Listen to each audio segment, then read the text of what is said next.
versículo 18, se nos manda que nosotros tenemos que crecer en la gracia.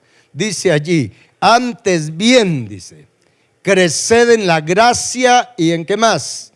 Y en el conocimiento de nuestro Señor y Salvador Jesucristo. A Él sea gloria ahora y hasta el día de la eternidad. Y el pueblo de Dios dice, amén. Se nos manda crecer en la gracia. En este tiempo, hermanos, es muy crucial, muy importante que como cristianos tengamos entendimiento de lo que Dios espera de nosotros, lo que Dios quiere de nosotros. Nosotros tenemos la tendencia a estar buscando a Dios para pedirle cosas a Dios, y no es que esté mal pedirle. Sin embargo, créame que uno debe de ir adquiriendo sabiduría. Realmente es más importante prestarle atención a lo que Dios pide de nosotros que a lo que yo le voy a pedir a Dios. ¿Estamos? Es importante eso, porque cuando nosotros le damos a Dios lo que Él pide, entonces Él va a estar agradado, y si Dios está agradado con nosotros, estamos hechos. Estamos hechos. Su bendición, mire, aunque usted no quiera la bendición de Dios, le va a alcanzar. Porque a los que agradan a Dios, su bendición nos alcanza. ¿Estamos? Y dentro de las cosas que Él pide de nosotros es que crezcamos en la gracia y en el conocimiento de Él. Y cuando habla de conocimiento, no se refiere a un conocimiento teórico. De una vez entendamos que la palabra conocimiento en la Biblia no habla de un conocimiento teórico, habla de un conocimiento en experiencia. Diga conmigo, en experiencia. Que conozcamos a Dios en experiencia, en tener una unidad, una relación con Él. No solo saber de Biblia, eso no es conocer a Dios. ¿Sí? El ser un teólogo no me lleva a ese conocimiento que Él quiere que nosotros tengamos de Él. Yo puedo saber la Biblia de pasta a pasta y no conocer a Dios. Y puedo decir todos los versículos de memoria y no conocer a Dios. ¿Está claro esto? Entonces, mis hermanos, acá se nos manda que hay que crecer en la gracia, y gracia, entre otras cosas, es gratitud. Diga conmigo, gratitud. Y esto es poderoso. Fíjese que muchos hijos de Dios, muchos del pueblo de Dios, aunque van a la iglesia, aunque sirven en la iglesia, aunque son ministros, quizás obreros del Señor Jesucristo, pero como que hay una frustración, una decepción del por qué a mí no me alcanza la bendición como debe de ser. Yo veo que otros son bendecidos y a mí como que no me llega, como que no me cae el 20. Y ¿sabe una cosa? Hay varias cosas que la palabra de Dios nos enseña que estorban que la bendición nos alcance, que la bendición de Dios nos alcance. Y una de esas cosas que estorban que la bendición de Dios nos alcance es la ingratitud. Poniéndolo de otra manera, la gratitud es una de las llaves de Dios que Dios nos da para que su bendición nos alcance, para que nosotros entremos a esa dimensión de vida del reino de Dios. Sabiendo que el reino de Dios no es algo que usted va a alcanzar cuando se muera. El reino de Dios, la palabra dice que consiste en justicia, en paz y en gozo que el Espíritu Santo da. ¿Cuántos lo saben? En otras palabras, es una dimensión de vida que usted tiene que alcanzar aquí, ahora, antes que usted se vaya de esta tierra. ¿Estamos? No piense que es cuando usted se muera que usted va a entrar al reino de Dios. Si usted no alcanza esa dimensión del reino de Dios aquí, olvídese que la va a tener allá. ¿Estamos? Porque no es un espacio físico el reino de Dios, es una dimensión de vida que consiste en justicia, en la voluntad de Dios. Escuche lo que estoy diciendo: hacer la voluntad de Dios, vivir en la voluntad de Dios y tener la paz y el gozo que viene de arriba, porque es por obra del Espíritu Santo. No es una paz humana, no es un gozo humano, es una paz y un gozo divino. Y usted tiene que alcanzarlo aquí ahora. Y nos urge que ese reino de Dios, esa dimensión de vida se establezca en nosotros, en nuestras familias. ¿Estamos? Muy bien, entonces, mis hermanos, para que nosotros podamos tener la realidad del reino de Dios en nuestra vida, una de las llaves es la gratitud. La gratitud. El asunto es que por causa del pecado, el corazón de todos los seres humanos está lleno de ingratitud. Todos tenemos ingratitud, cristianos y no cristianos. Y el hecho que yo sea salvo ahora por gracia, por la fe en el nombre y en la sangre de Cristo Jesús. ¿Cuántos son salvos acá de la paga del pecado? El hecho que yo sea salvo no quiere decir que ya no tenga ingratitud. Es más, yo le aconsejo que usted tome con mucha seriedad estas enseñanzas. Aquí solo le doy unas semillas de luz, solo le doy unas chispas que usted tiene que encargarse que esas chispas se conviertan en llamaradas en el estudio, cuando usted escudriñe la palabra en su casa. Que estas semillas de luz que estamos sembrando en usted tiene que trabajar para que esas semillas germinen, crezcan y se conviertan en árboles que den buen fruto. ¿Estamos? Ese es un trabajo de cada uno. Acá solo le damos semillas, unas chispas que usted tiene que trabajar en su casa. Así es que tome en serio estas enseñanzas. Son 24 grados de ingratitud o ídolos de ingratitud que todos tenemos en el corazón. Y tenemos que trabajar para ser liberados de ellos. Y a medida, escuche bien, a medida que vamos siendo liberados de esta ingratitud, de estos 24 ídolos de ingratitud, en esa medida, entonces vamos creciendo en gratitud. Es un proceso, pero hay que correr. ¿Estamos? Hay que correr. Agarre las enseñanzas, escúchelas, revise las citas y con ello usted tiene para orar. Si usted es de las personas que dice, mire, a mí a los 5 minutos se me acabó el repertorio para orar y ya no sé qué decir, ahora usted va a tener mucho que orar. Y entre más vamos estudiando estos grados, más tiene usted que orar y por qué orar. ¿Cuánto lo van a hacer? ¿Sí? Para que el día que Cristo venga por usted, ya sea por el arrebatamiento o por la muerte física, el corazón de cada uno de nosotros, el corazón suyo, esté lleno de gratitud. En lugar de amargura, gratitud. ¿Estamos?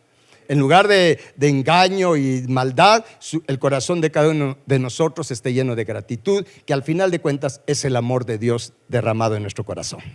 Amén. Muy bien. Hemos visto 3 grados de ingratitud en las enseñanzas anteriores. Ya vimos lo que es la obstinación. Ya vimos lo que es el miedo o el pánico. Ya vimos también lo que es la irreverencia. Y ahora vamos a ver el cuarto ídolo de ingratitud que usted tiene que derribar y sacar del corazón, y yo también. ¿Estamos? Por favor, acompáñeme a Jueces capítulo 8.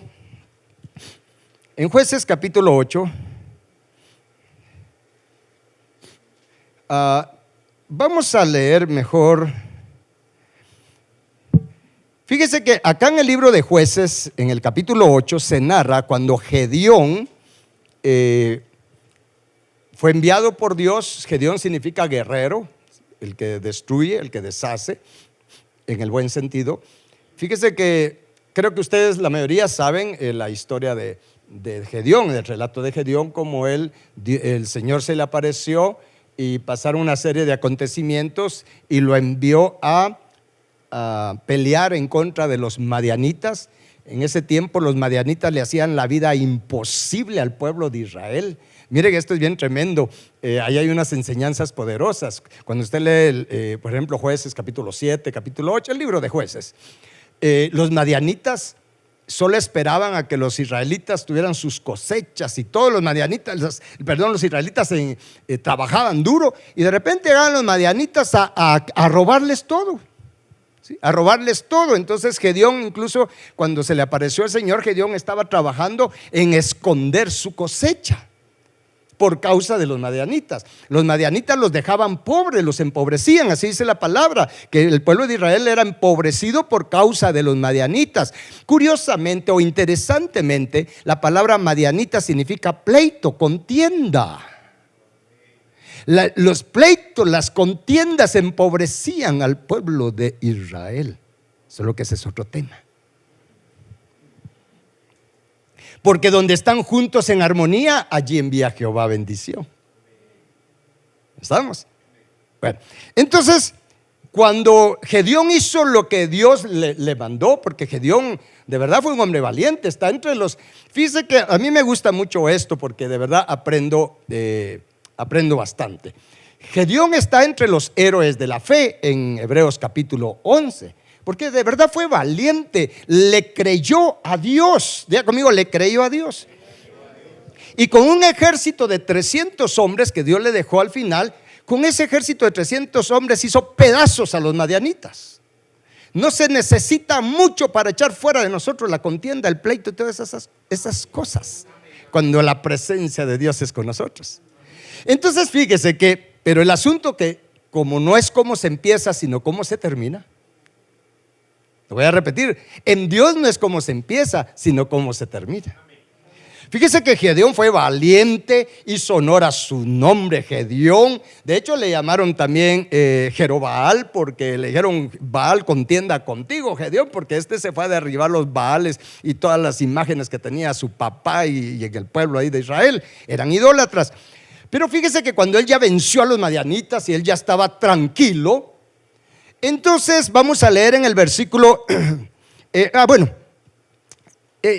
antes de leer el versículo 24, quiero contarles otro poco más para no leer mucho. Cuando ya Gedeón regresó de la batalla y venció a los madianitas, entonces le dijeron: ¿sabes qué, Gedeón? Queremos que tú y tu hijo reinen sobre nosotros. Y él les dijo: no, yo no quiero ser político. Les dijo: yo no quiero reinar sobre ustedes. Bueno, ahí la hizo bien. Le dijo: miren, yo no quiero reinar sobre ustedes. Pero saber qué le pasó a Gedeón, que entonces les dijo: pero ¿saben qué? Denme todos sus aretes, todas las joyas del botín, todo lo que le habían quitado a los madianitas, porque el que vencía se quedaba con el botín, ¿sí? Y entonces les dijo: denme todo lo de oro que ustedes del botín, démenlo. Y los del pueblo de Israel le dijeron: con gusto, Gedeón, si lo que tú hiciste es con gusto. Y le dieron todas las cosas de oro, todas las joyas. Y entonces dice en el versículo 24, ahora sí vamos a leer acá en el versículo 24. Y les dijo Gedeón: quiero hacerles una petición, que cada uno me dé los zarcillos de su botín, pues traían zarcillos de oro porque eran ismaelitas. Bueno, versículo 27 dice: y Gedeón hizo de ellos un efod. Diga conmigo: Gedeón hizo un efod. Y fíjese que dice: el cual hizo guardar en su ciudad de Ofra, y todo Israel se prostituyó tras de ese efod en aquel lugar, y fue tropezadero a Gedeón y a su casa. Mira, a mí esto me impacta. Mire, esto es el mismo cuadro que pasó cuando Moisés subió al monte Sinaí, ¿se recuerdan? Y los israelitas le dijeron a Aarón: mira, ¿y qué pasaría con Moisés? Hace cuántos días que se fue y no regresa. Y Moisés estaba ya haciendo negocios con Dios, negocios de los buenos. Y entonces, como Moisés no bajaba, entonces ¿qué hizo Aarón? Fíjese que es lo mismo. Le digo: ¿saben qué? Denme todos los zarcillos de oro, denme todas sus joyas de oro. Y entonces Aarón hizo un becerro de oro. Y le dijo al pueblo de Israel, porque aquí es lo tremendo, le dijo: Israel, estos son tus dioses, aquí está Jehová. ¿Sabe que Aarón le llamó al becerro de oro Jehová? Y todo el pueblo de Israel le llamó Jehová, y todos empezaron a adorar y a ofrecer sacrificios a ese becerro de oro, y empezaron a tener libertinaje.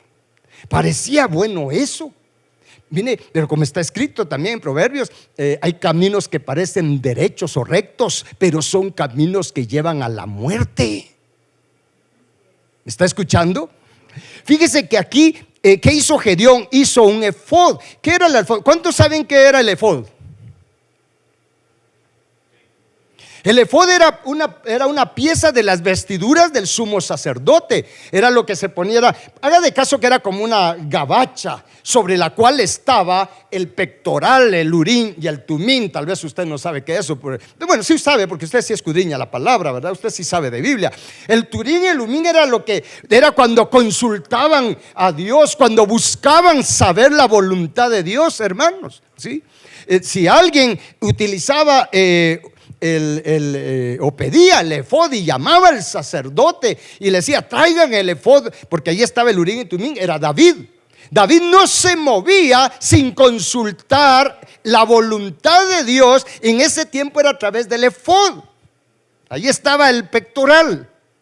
Ahí era donde tenían la confirmación de la voluntad de Dios. ¿Por qué? Porque el sacerdote le decía, mira David, tienes que hacer tal y tal cosa. ¿Cómo sabía David que lo que le estaba diciendo el sacerdote era el mensaje de Dios? Porque veía cómo chispeaba, cómo resplandecía sobrenaturalmente el Urim y el Tumim en el pectoral que estaba en el efod.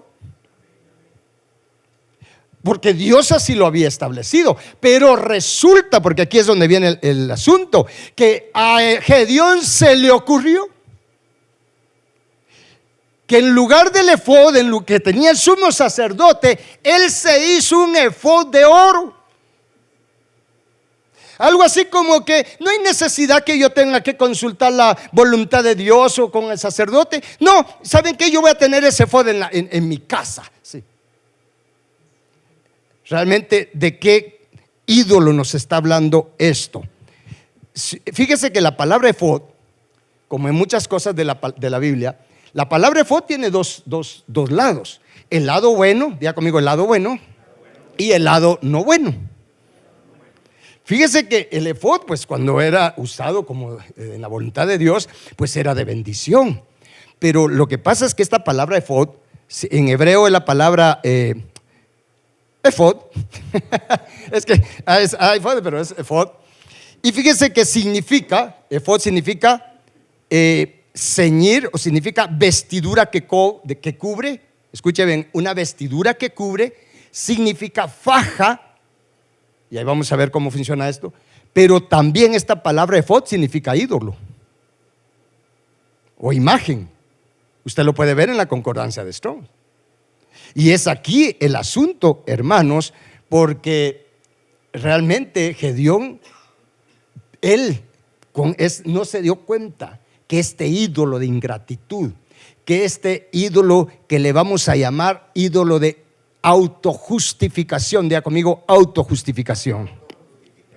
Este ídolo de ingratitud se levantó dentro de él, que él empezó a justificarse por sí mismo. Dijo, bueno, realmente no es para tanto que yo tenga que ir a asilo y que tenga que estar buscando a Dios. Yo voy a tener aquí el efod, ¿sí?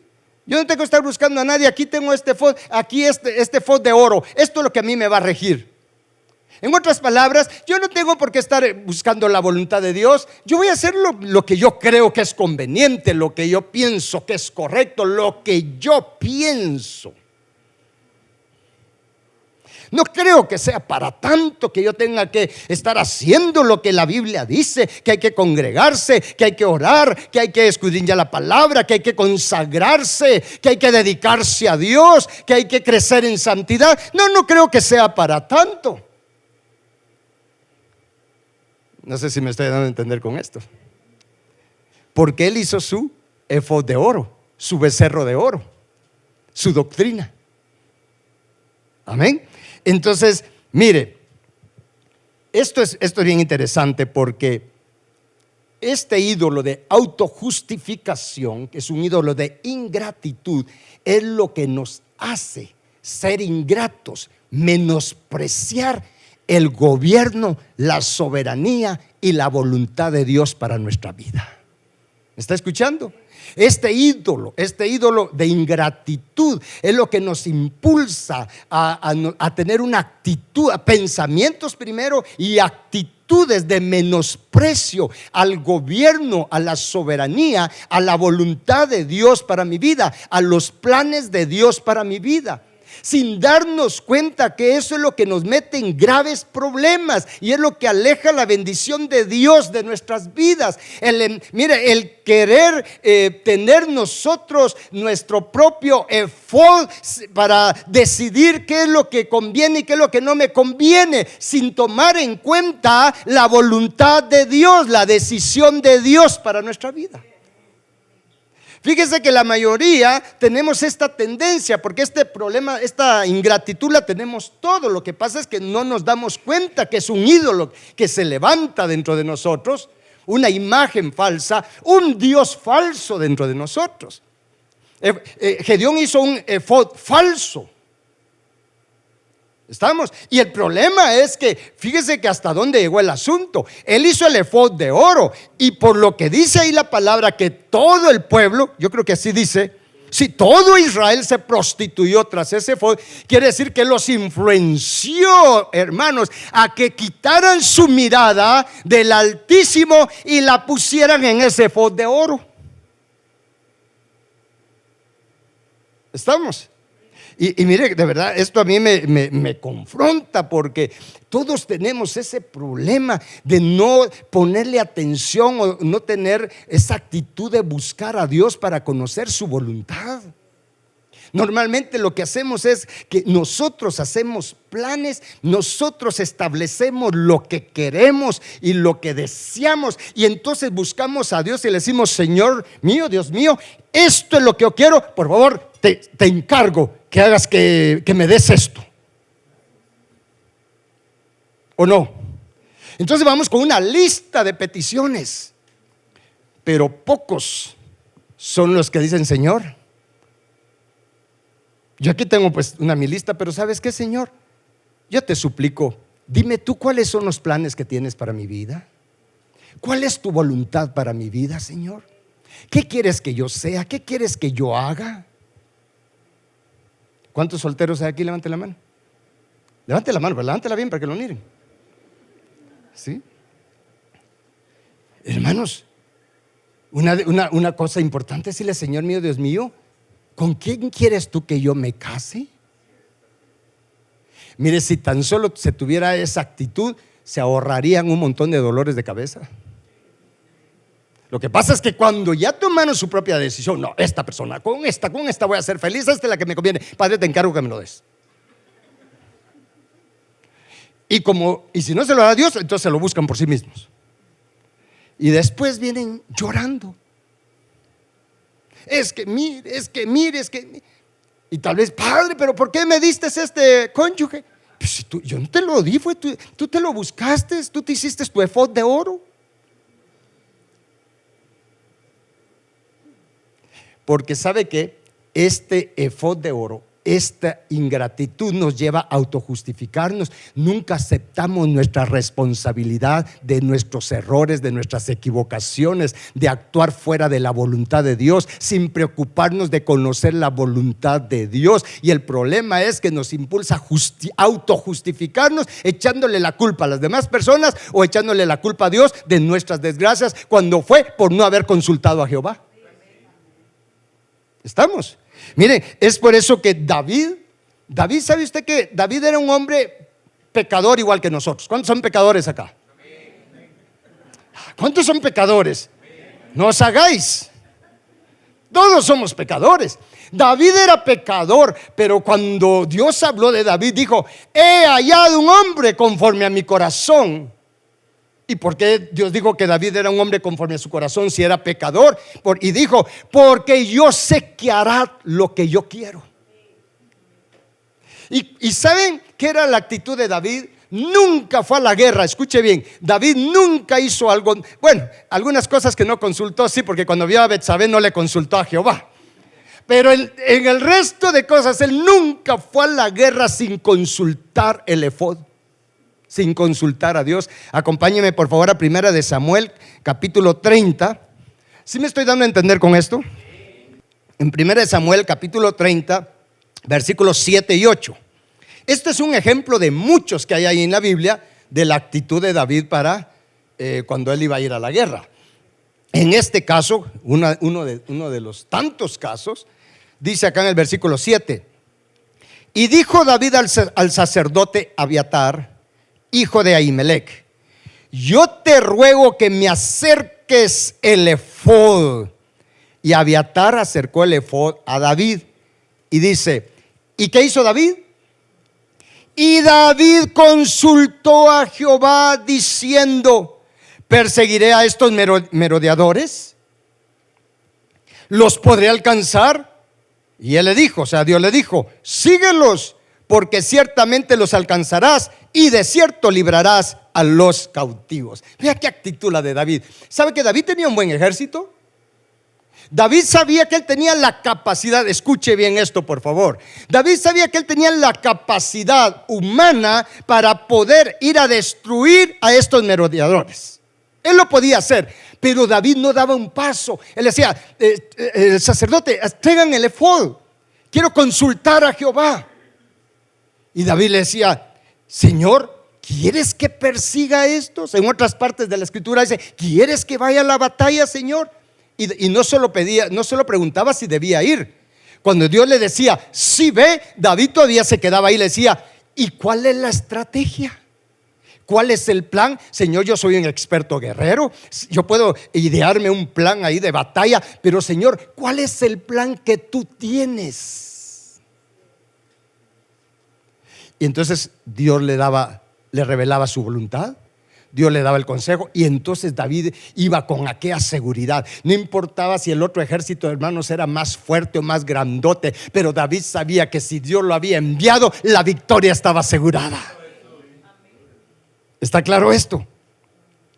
Entonces, mis hermanos, el problema es que esta ingratitud en nuestro corazón es la que nos hace autojustificarnos de no buscar la voluntad de Dios, de no estudiar la palabra, de no orar. Es que no tengo tiempo, es que mucho trabajo, es que el negocio, es que esto. Mire, cuántas cosas. ¿Y sabe qué es esto al final? Es una manifestación de ingratitud a la voluntad perfecta de Dios para nuestra vida. Es como decirle, Señor mío, Dios mío, a mí no me interesa tus planes, a mí no me interesa tu voluntad para mi vida. Yo estoy viviendo la vida como a mí mejor me parece. Tal vez no se lo decimos en esas palabras, pero nuestras actitudes eso evidencian. Y ahí estamos, pero ¿por qué Dios no me bendice? ¿Por qué me cuesta tanto? ¿Por qué no paso de un nivel a otro? Es que estás viviendo, estás haciendo tu propia voluntad. ¿Y qué es eso? Ingratitud, desprecio al gobierno, a la voluntad de Dios. Y eso es lo que nos estanca, eso es lo que nos cierra las puertas de bendición, hermanos.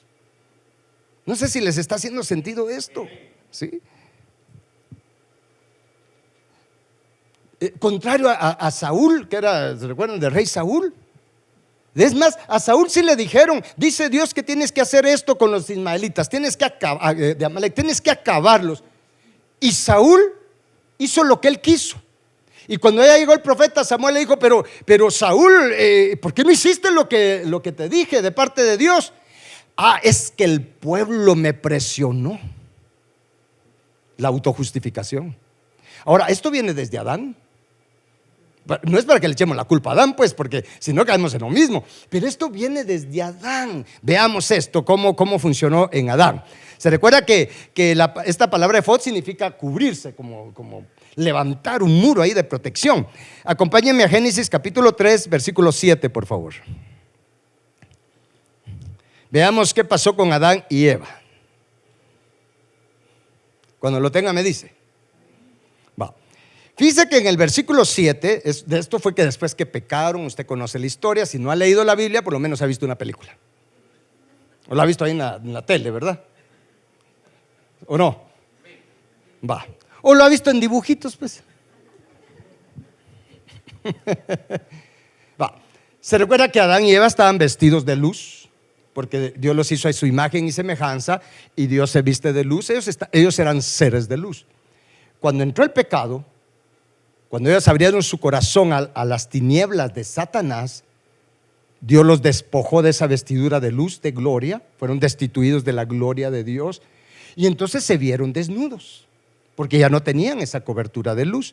Y fíjese que entonces ya después, dice en el versículo 7, cuando pasó esto, entonces fueron abiertos los ojos de ambos y conocieron que estaban desnudos. Entonces, vea lo que hicieron. Cosieron hojas de higuera y se hicieron, ¿qué cosa? Se hicieron delantales. Fíjese que esta palabra delantales significa, entre otras cosas, armadura. Diga conmigo, armadura. ¿Sabe qué hicieron ellos? Cuando ya se vieron desnudos y tuvieron miedo, entonces ellos se cosieron unas, se hicieron unas, se pusieron a la moda, ¿verdad? Con unos sus delantales, dice aquí dice de higuera. Entonces, pero esta palabra delantales que se hicieron ellos levantaron una armadura, se pusieron una cubierta, pero ¿sabe qué era esa cubierta? Una cubierta de autojustificación. Levantaron, en otras palabras, levantaron una armadura, una pared de excusas para no aceptar su responsabilidad de por qué ahora estaban desnudos. ¿Cómo lo sabemos? Porque, por el efecto que hubo después. Ya cuando Dios los encontró y Dios le dijo a Adán, pero en otras palabras, Adán, ¿qué hiciste? Entonces dice en el versículo 12: y el hombre respondió: perdóname, Dios, yo soy responsable de estar así. ¿Qué respondió él? La mujer que me diste por compañera. Allí empezó la autojustificación. Esos delantales, esa armadura, ese efod en aquel tiempo, fuera del efod de Dios, lo único que nos hace es encontrar excusas para hacer lo que queremos, o encontrar excusas, escuche bien, para no asumir la responsabilidad de nuestros errores, de nuestro pecado delante de Dios. ¿Está claro? Y eso es una manifestación de la ingratitud que tengo en mi corazón, de lo que Dios es, de la misericordia de Dios, de la voluntad de Dios, hermanos, para mi vida. Entonces cuando Dios le dijo a Adán: ¿qué has hecho? Él le dijo: la mujer que me diste. Y en el versículo 13 dice: entonces Jehová Dios dijo a la mujer: ¿qué es lo que has hecho? Y dijo la mujer: la serpiente me engañó y comí. Y como algunos dicen, y a la serpiente se quedó viendo: ¿y a quién le echo yo la culpa?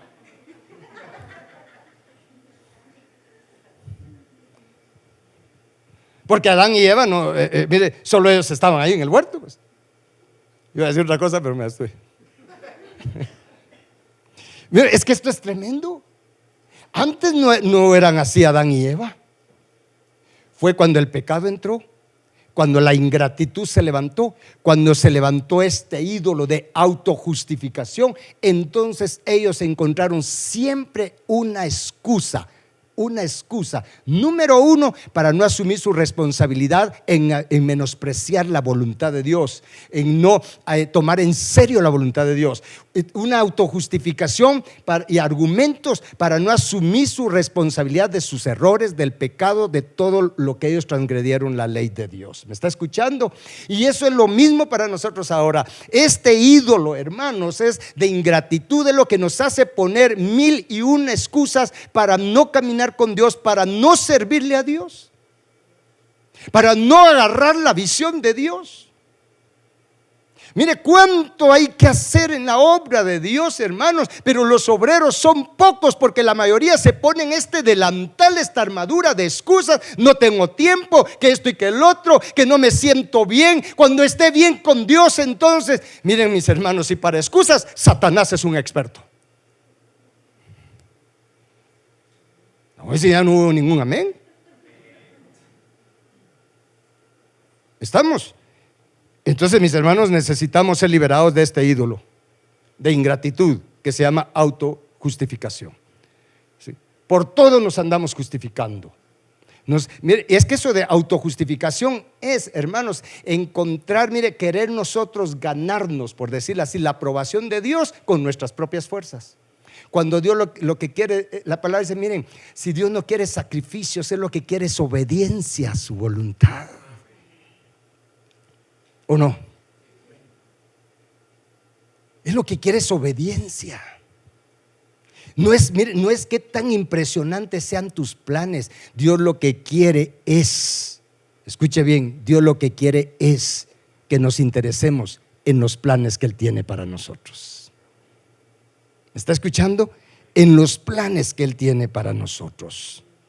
Es por eso que en Romanos capítulo 12, versículo 2 dice: no se conformen a este siglo, sino sean transformados por medio de la renovación de su entendimiento, para que comprueben, ¿qué cosa? Cuál sea la buena voluntad de Dios, agradable y perfecta. ¿A cuánto les gusta este versículo? Pero sabe que la mayoría de cristianos lo menosprecia por este ídolo de ingratitud. Todavía Dios nos dice, mira, algo así como que Dios nos dice, mira, yo entiendo cómo está tu mente, cómo está tu corazón.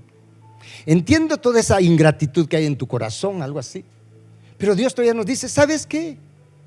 ¿Por qué no pruebas?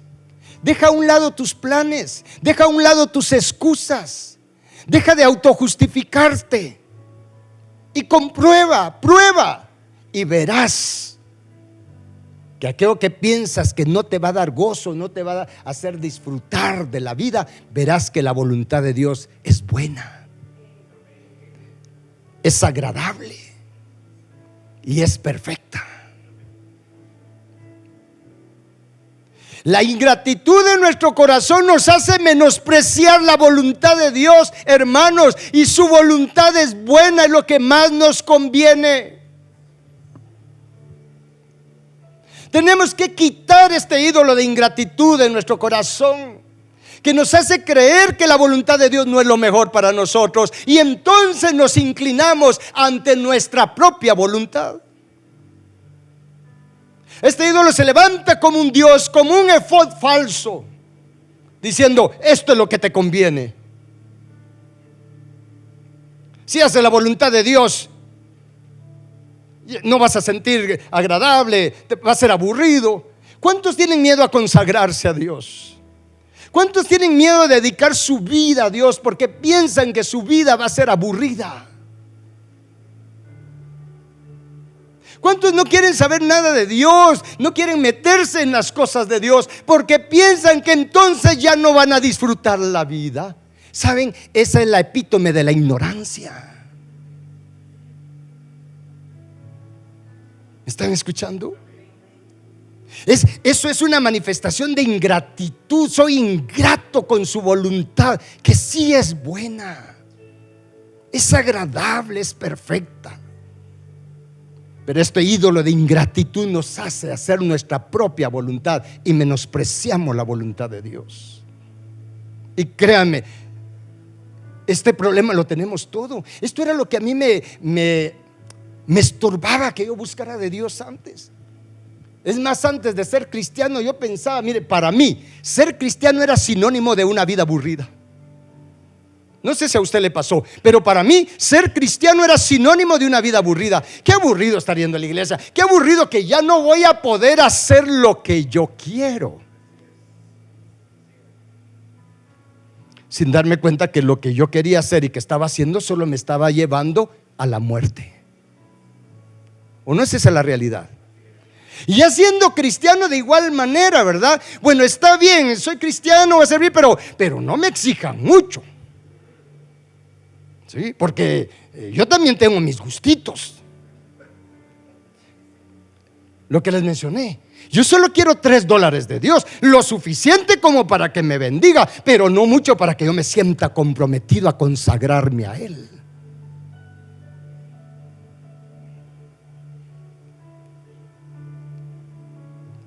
Y ese es el cristianismo light. Es una falta de respeto a Dios, a su gobierno, a su soberanía, a su voluntad. Esto va unido al grado de ingratitud, al ídolo anterior, al tercer grado de ingratitud, que es la irreverencia, la falta de respeto hacia Dios, hacia lo santo. Hermanos, fue hasta que yo empecé, mire, yo no sé ni cómo Dios en su misericordia, porque yo de verdad sí quería estar en la iglesia, pero no bien metido, ¿verdad? Porque la realidad es que todos tenemos cositas feas, pero que nos gusta hacerlo. Me asusta, pero me gusta. ¿O no? No os hagáis. Hasta que uno va comprobando, hermanos, que el meterse con Dios, que el buscar su voluntad, que el hacer lo que Él quiere, hermanos, es donde uno encuentra el verdadero deleite. La vida cristiana no es como yo pensaba, pensé que era aburrida. Nada que ver, no es nada aburrida, es un deleite, es un gozo. Es la vida del reino de Dios, hermanos. Es la vida del reino de Dios. ¿Sí? Es más, Dios le cambia a uno. Mire, lo que antes era un deleite para mí, ahora que conforme voy avanzando en mi búsqueda de Dios, lo que era deleite para mí, ahora lo veo como pérdida. Yo digo, ya no voy a perder el tiempo en eso, cuando ahora necesito tiempo para estar más en la presencia de Dios, para orar más, para escudriñar su palabra, para conocer el mundo espiritual. Y de verdad se disfruta. Y cuando uno busca de esa manera a Dios, cuando uno encuentra su deleite en Jehová, escrito está: deleítate a sí mismo en Jehová y Él te concederá los deseos de tu corazón. Pero porque mis deseos ya no van a ser los mismos de antes. ¿Está claro esto? Tenemos que buscar a Dios ahora. Acompáñeme a Isaías 55:6. Ya con esto vamos terminando y vamos a orar y vamos a ministrar. Dice en Isaías 55:6: buscad a Jehová mientras puede ser hallado, llamadle en tanto que está cercano. Miren, hermanos, renunciemos a la ingratitud. Ya no menospreciemos la voluntad de Dios. Créame, es lo que más nos conviene. Nada vale la pena fuera de la voluntad de Dios. ¿Me escuchó? Y Jesús dijo: no todo el que me dice Señor, Señor entrará en el reino, en la vida del reino de Dios, sino los que hacen la voluntad de mi Padre que está en los cielos. En todas las iglesias se le dice a Jesús: Señor, Señor, Señor, que mi Señor. Sí, pero no es el Señor. Es el Salvador de todos, pero Señor solo de unos pocos, porque todos buscan lo suyo propio y no lo que es de Cristo. Todos quieren, su Señor es precisamente este ídolo en ingratitud, no el gobierno, no la voluntad de Dios para sus vidas. Si así fuera, todos estaríamos buscando la voluntad de Dios, orando: Padre, muéstrame, Padre, ¿debo de hacer esto, sí o no? Padre, háblame, hazme sensible a tu voz, Padre, porque yo necesito dirección divina. No haríamos nada sin recibir la confirmación de Dios. Eso es someterse al gobierno de Dios, y entonces nos iría mejor. ¿Estamos? Pónganse de pie un momento, por favor, vamos a orar.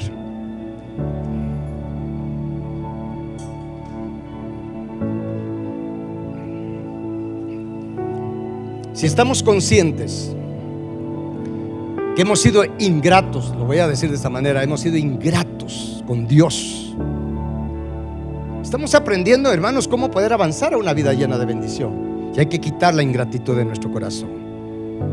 Y si estamos conscientes que hemos sido ingratos con Dios, menospreciando su voluntad, no dedicando tiempo a buscar su voluntad, a conocer su voluntad. La mayor parte de la voluntad de Dios está acá. Y alguien dirá: pero ahí no dice con qué me voy a casar. Sí, pero aquí te dice cómo oír la voz de Dios. Aquí te enseña cómo orar, cómo recibir la confirmación de Dios. ¿Saben? Yo le agradezco mucho al Espíritu Santo. Yo tengo la mejor esposa del mundo,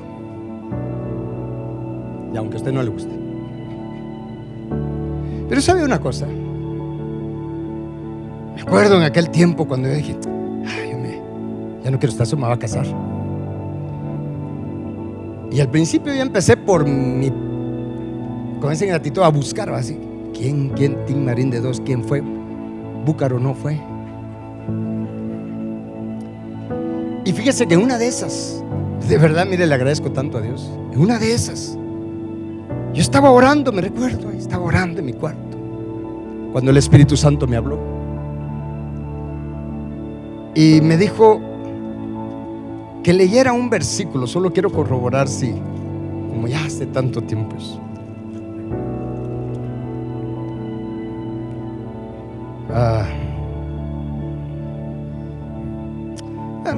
Pero es un versículo donde dice: la casa y las riquezas es herencia de los padres. Pero me dijo: lee ese versículo, me dijo. Yo dije: eso está en la Biblia, y me fui a leerlo. Y dice: la casa y las riquezas es herencia de los padres, mas de Jehová la mujer prudente. Cuando leí eso dije: chanfle, dije yo. ¿Sabe qué es eso?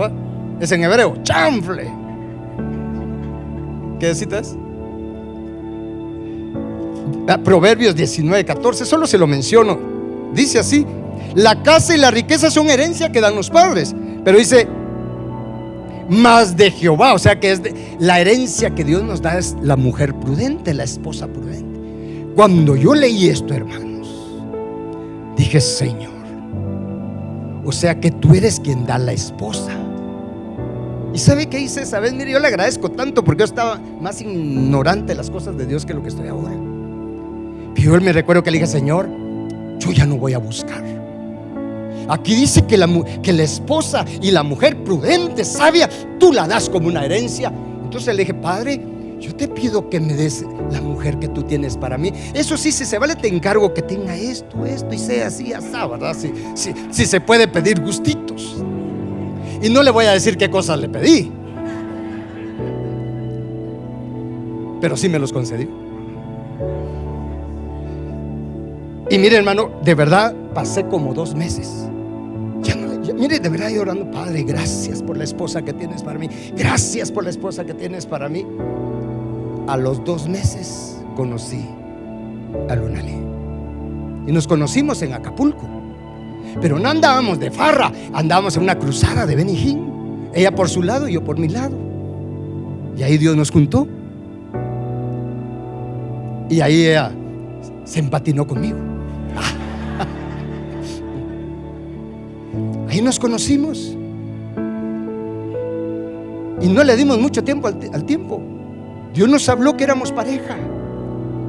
Dios siempre nos da lo mejor. ¿Me está escuchando? Mira, la voluntad de Dios es buena. Él siempre nos va a dar lo que necesitamos. Y cuando Dios nos habló que éramos pareja, no le dimos mucha vuelta al asunto. Nos casamos, bueno, nos casamos, punto. Para luego es tarde.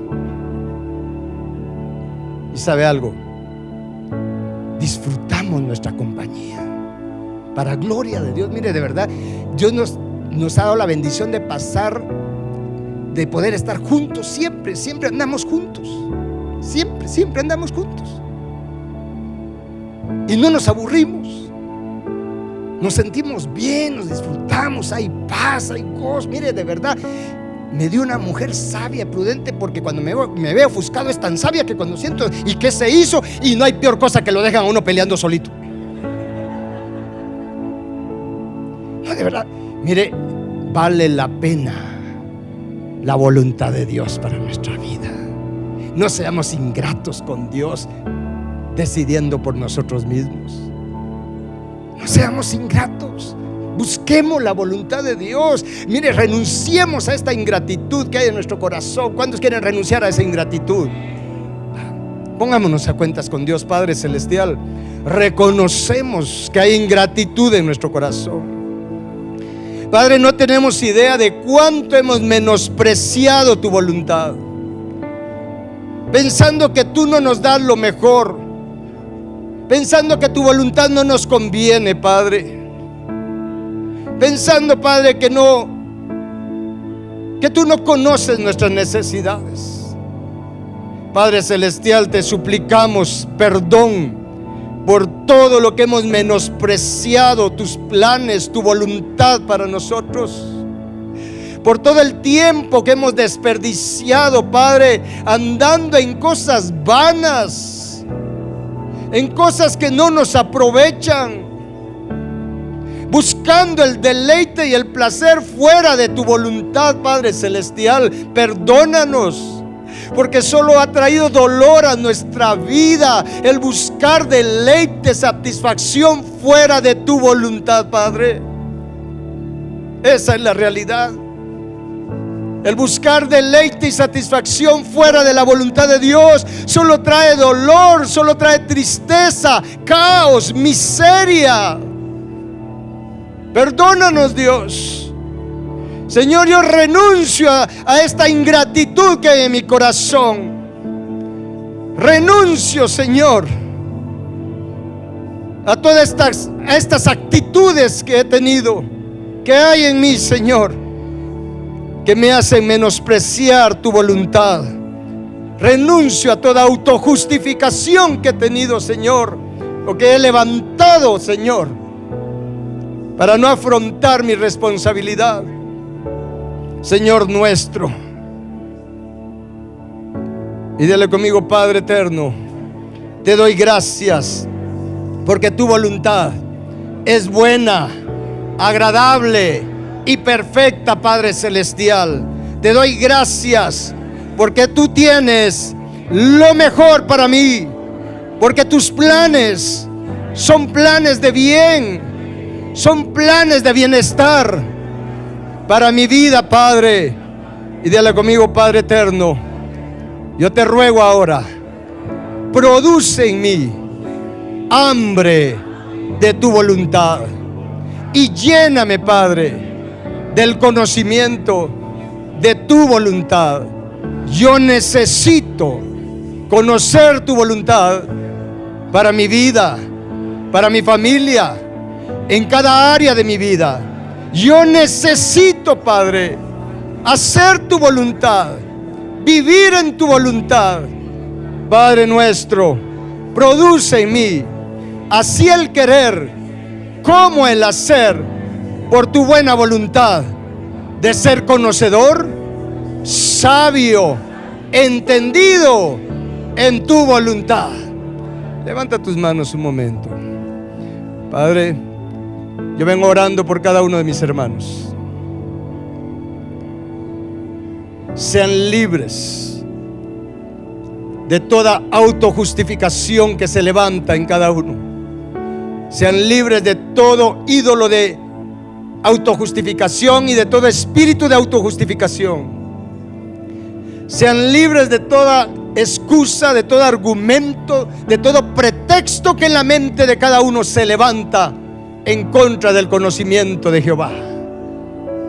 Porque así está escrito. Dice: derribando argumentos y toda altivez que se levanta contra el conocimiento de Dios, llevando cautivo todo pensamiento a la obediencia de Cristo. Padre, yo renuncio a todo esto, y todos acá sean libres de todo argumento, de toda altivez, de todo lo que en la mente se levanta en contra del conocimiento de Jehová, y sean llenos de espíritu de sabiduría. Todos ustedes reciban espíritu de sabiduría, reciban espíritu de revelación en el conocimiento de Jehová.